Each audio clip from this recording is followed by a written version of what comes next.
భారతి పుట్టింటికి వెళ్తుందన్నయ్య. అలాగా, చాలా సంతోషం. పెళ్ళైన తర్వాత నువ్వు కూడా వాళ్ళ ఇంటికి ఎప్పుడూ వెళ్ళలేదు కదా, వెళ్ళి సరదాగా 4 రోజులు గడిపిరండి. నేను వెళ్ళడం లేదన్నయ్య. అదేంట్రా, అమ్మాయిని ఒంటరిగా ఎలా పంపిస్తావు? ఇక్కడ పనులు ఎప్పుడూ ఉండేవిగా, ఇద్దరు వెళ్ళండి. అది కాదన్నయ్య, తనకి తిరిగొచ్చే ఉద్దేశం ఉంటే వెళ్ళి వదిలి రావచ్చు, కానీ తను ఇంకెక్కడికి రానంటుంది.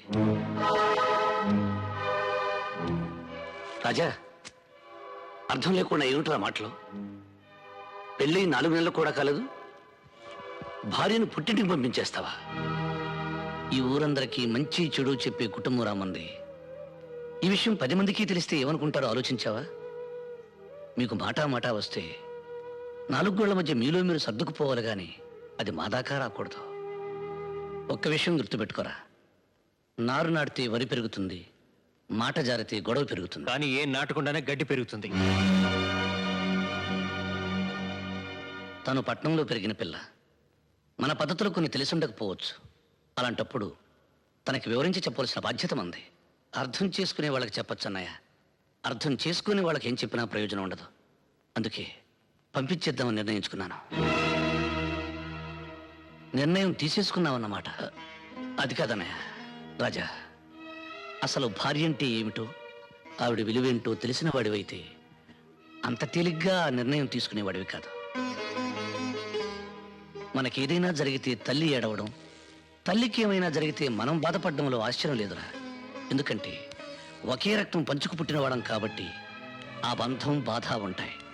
కానీ ఎక్కడో పుట్టి ఎక్కడో పెరిగి పెళ్ళి అనే 2 అక్షరాలతో మన ఇంట్లోకి అడుగుపెట్టి సర్వం మనకు అర్పించి సర్వస్వం మనమే అనుకుని మనకేదైనా జరిగితే విలవిల్లాడిపోతుంది. అదేరా భార్య అంటే. కంప్యూటర్ కాలంలో కూడా కట్టిన తాళికి ఇంకా విలువ ఉందంటే ఆ గొప్పతనం కట్టిన వాడిది కాదురా, కట్టించుకున్న ఆమెది. ఎందుకంటే ఆ పసుపు తాడుతో నువ్వు వేసిన 3 ముళ్ళకి తన జీవితాంతం కట్టుబడి ఉంటుంది కాబట్టి. భార్య అంటే నిప్పు లాంటిది. దాని విలువ తెలిసి మసలుకుంటే దీపమై జీవితాంతం వెలుగునిస్తుంది. అశ్రద్ధ చేసిన రోజున అగ్నిజ్వాలై నిన్ను నీ కుటుంబాన్ని కూడా దహిస్తుంది. అంత శక్తి కలదరా భార్య అంటే. నన్ను క్షమించన్నయ్యా. ఆచార్య గారు. అయ్యా. మొత్తం దస్తావేజులు పట్టండి. అలాగేనండి. అమ్మా భారతి, బయటెన్నో సమస్యలతో సతమతమై ఇంటికొచ్చిన భర్తకి భార్య సేద తీర్చాలి గాని సమస్య కాకూడదు. ఎండలో తిరిగొచ్చిన భర్తకు భార్య చల్లటి నీడవ్వాలి గాని వేడిసెగ కాకూడదు. అదేనమ్మా భార్య అంటే. ఆకలిలో అమ్మగా, అనురాగంలో చెల్లిగా, అభిమానంలో తమ్ముడిగా, ఆవేశంలో స్నేహితుడిగా వెనకుండి ముందుకు నడిపించేదనమ్మా భార్య. అయ్యా, ఇవిగోనండి పత్రాలు.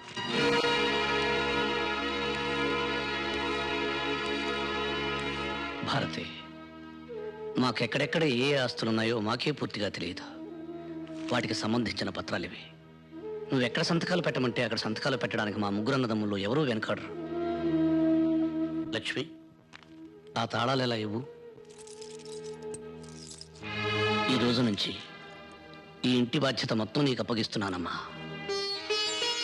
కానీ నా ఒక్క కోరిక మాత్రం మన్నించమ్మా. కనీసం నా కంఠంలో ప్రాణం ఉన్నంత వరకైనా మా అన్నదమ్ముల్ని వేరు చేయాలనే ఆలోచన నీ కలలో కూడా రానివ్వకమ్మా. భారతి, భార్యాభర్తల సంబంధం గురించి, కుటుంబ సభ్యుల అనుబంధం గురించి ఓ ఇంగ్లీష్ కవి ఏమన్నాడో తెలుసా? The relationship between 2 persons of a family must be like a fish and water, but it should not be like a fish and a fissure man. ఎప్పుడు చిన్నప్పుడు చదువుకున్న చదువు నీకు ఇంగ్లీష్లో చెబితే అర్థమవుతుందని చెప్పాను. గ్రామర్ తప్పునుంటే మన్నించు, అసలు అర్థమే తప్పనుకుంటే క్షమించు.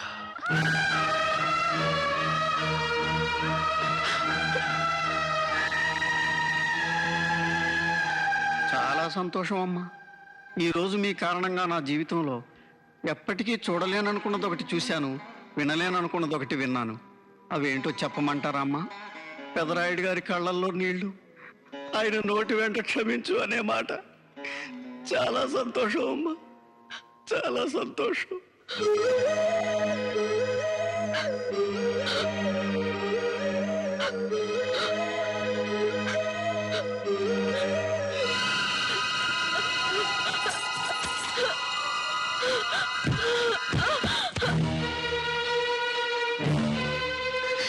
అమ్మ భారతి, భారతి, భారతి, రవి నీకు పట్రా.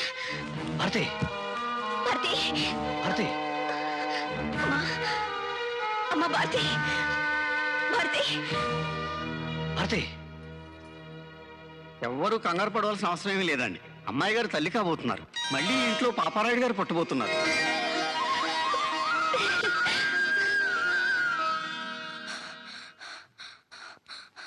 రాజాబాబు, రాజాబాబు, ఏంట్రా ఏమైంది? టీచర్ గారు కళ్ళు తిరిగి పడిపోయారు. ఎక్కడ?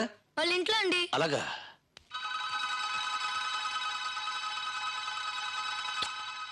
ఏమండి ఆ రాజాబాబు మళ్ళీ టీచర్ ఇంట్లో దొరుకుతున్నాడు. చా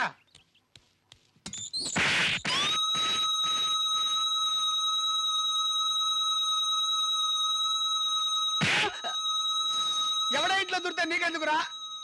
ఆల్రెడీ ఈ బైక్ అవుట్, ఇంకా రీసౌండ్ తగ్గలేదు. ఉన్న ఈ బైక్ కూడా పోగొట్టుకోమంటావా? నేనేం చూడలేదు, నాకేం తెలీదు బాబు, నేనేం చూడలేదండి, నాకేం తెలీదు బాబు, నాకేం తెలీదు.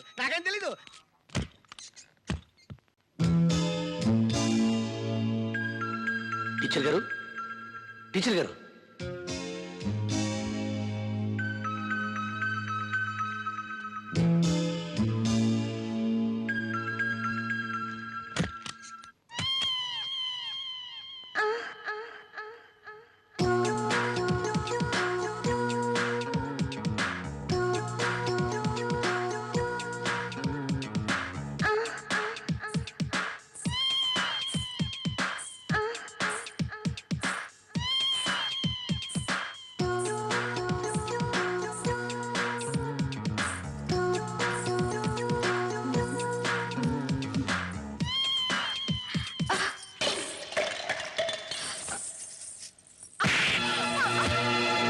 పిచ్చి వేషాలు వేసామంటే చీరేస్తాను. నీ టక్కు టమారా గజకర్ణ గోకర్ణ విద్యలని నాతో పెట్టుకోకు. ఇప్పుడే అన్నది చెప్పి నీ విషయం తెలిచేస్తాను. పెట్టే బేడ సర్దుకుని సిద్ధంగా ఉండు. ఏమండి, నన్ను క్షమించండి. మగ దిక్కులేని ఒంటరి ఆడదాన్ని. ఈ ఊళ్ళో అడుగు పెట్టిన రోజే మీ మీద మనసు పడ్డాను.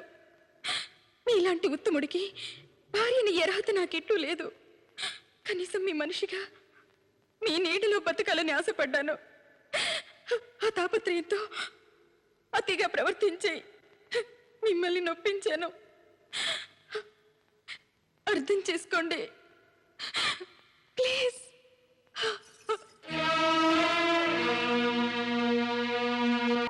ఈ రోజున మాకింత ఆస్తి ఫ్యాక్టరీలో ఉన్నాయి. ఇవాళ మా కుటుంబం ఇంత పచ్చగా ఉంది అంటే మీరు పెట్టిన భిక్ష కదండి. ఫ్లైట్ 8 గంటలకి 9:30 సార్. బోర్డింగ్ బస్ తీసుకున్నారా? సురేష్ వెళ్ళాడు సార్. ఢిల్లీలో మీరు దిగ్గానే మిమ్మల్ని రిసీవ్ చేసుకోవడానికి కిషోర్